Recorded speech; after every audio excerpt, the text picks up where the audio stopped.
اقوال زری۔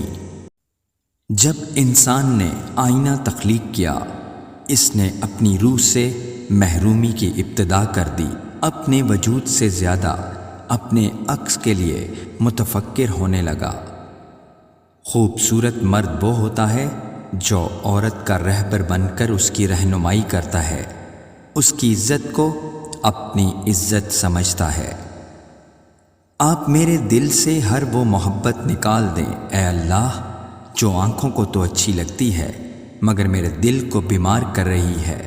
میں پناہ چاہتا ہوں آپ کی ہر اس جذبے سے جو ہے بیکار ہے اور میری روح کے لیے بوجھ ہے۔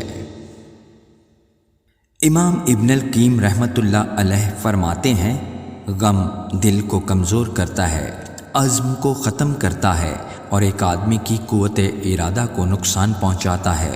شیطان کو کوئی بھی شے محبوب نہیں سوائے غم زدہ مومن کے، کہ تم نے دنیا میں جو صبر سے کام لیا تھا اس کی بدولت اب تم پر سلامتی ہی سلامتی نازل ہوگی اور تمہارے اصلی وطن آخرت میں یہ تمہارا بہترین انجام ہے۔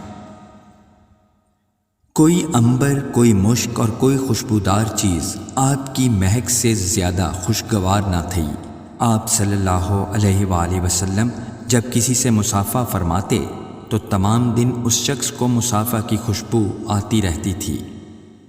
بات کرنا کافی نہیں، بات میں تاثیر ہونا لازم ہے اور تاثیر خلوص کے بغیر نہیں آتی۔